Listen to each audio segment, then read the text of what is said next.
This is a great one. Bret Baier yesterday was answering questions from Ben Smith from Semaphore. Don't know about some of these people, but he was asked a question directly about a comment that his pal, apparently Chuck Todd and Bret Baier, used to be friends. Not a shocker that Chuck Todd would cavort with propagandists and liars and Trump friends like Bret Baier. Apparently, Chuck Todd doesn't have the same prohibition personally that I have to not break bread with racists and liars and fascist enablers. You do you, Chuck.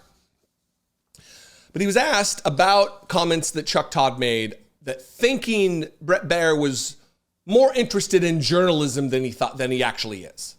And Bret Baier takes a shot at Chuck Todd. We're going to talk about that. But I want to give you context to who Bret Baier is. Obviously, Bret Baier is the chief Washington correspondent or whatever for Fox News. He's, or not correspondent, he's like the anchor, the chief guy. Makes tens of millions of dollars a year. Very likely makes $20 million a year at Fox, maybe more. And he's a pal of Donald Trump. And I always say this, imagine if there were all kinds of photos of Anderson Cooper or some other journalist anchor out there, Jake Tapper, for instance. It wouldn't surprise me, but you're not going to see this. Of Jake Tapper at Mar-a-Lago, or Jake Tapper in Rehoboth Beach with Biden on the weekend, on holidays, hanging out at Obama's house, golfing with Obama. People would be very upset, and justifiably so, because there should be a separation between the media. The media and journalists shouldn't be having these personal relationships on the people they're supposed to be reporting on, because it's a conflict of interest. It would stymie the truth they would tell when that politician invariably does something untoward. So, for instance, with this headline, news anchor, Fox News anchor, Bret Baier hangs with Trump at Mar-a-Lago during Thanksgiving weekend. You're going to hear him talk about all the times he's had access to Donald Trump. It's just in a journalistic, I'm just asking questions and doing my job.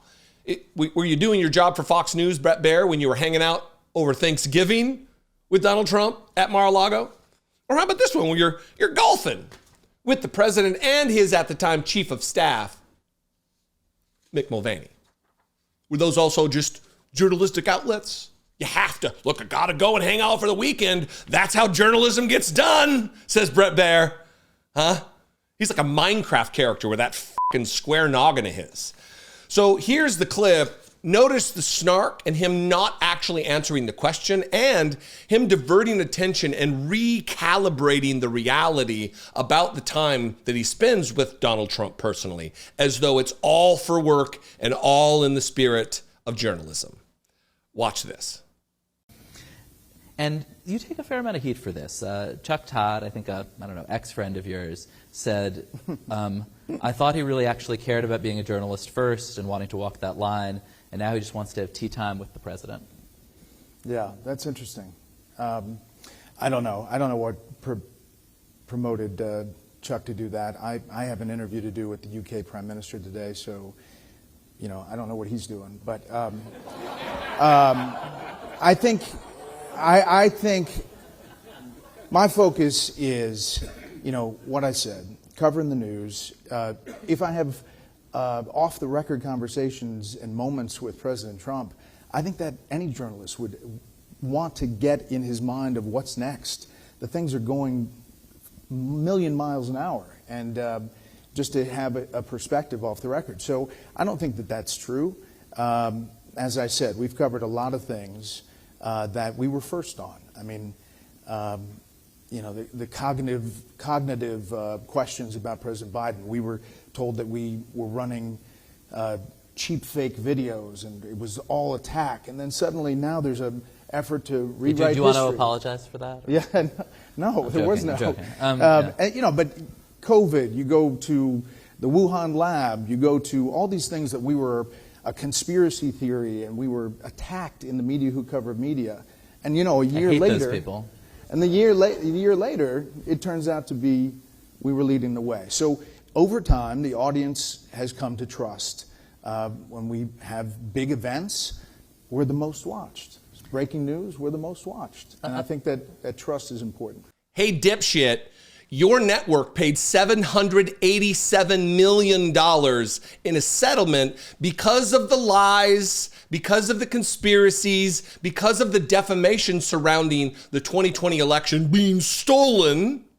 So why is it that you settled out of court for nearly $1 billion if you're all about truth and reporting? And to one, the knock on Chuck, well, I've got an interview with Keir Starmer later. I don't know what Chuck's doing because he's not the host of Meet the Press anymore. What? Great journalist there, buddy. Also, the off-the-record conversations with Donald Trump. Are these the off-the-record? These were for off-the-record conversations.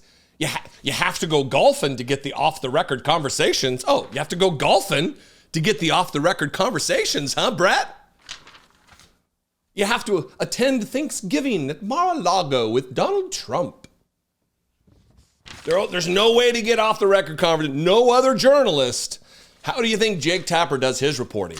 He has to go golfing with Donald Trump. There's no way to do your job unless you're palling around on a personal level with the people you're reporting on, right? Fucking joke. Propagandist, trash, garbage human, part-time Minecraft NPC, Bret Baier. What do you think out there? Is my ire misplaced? How am I wrong? You can comment below. You can also call the voicemail line 714-576-4054. Of course, you can email me, as always, daily@dollemore.com. Please consider, listen, if you are somebody who appreciates the snark, my aggression, my bombasticness, we got a space for you here. You can become a channel member for $1.99 a month. Click that join button below. You can also go over to patreon.com/IDoubtItPodcast. Both great ways to help support the snark, the bombasticness, and the work, the overall work. I would appreciate it very much. I appreciate you guys. Follow me on social media. I am at Dollemore just about everywhere. Because I don't break bread with racists, I'm not active on Twitter, but everywhere else you can find me at Dollemore. I'd love to see you there. And I will see you next time. Hope you have a great weekend. Hope this was a decent Friday for you, better than most. I'll see you next time. Be genuine. Take care of one another.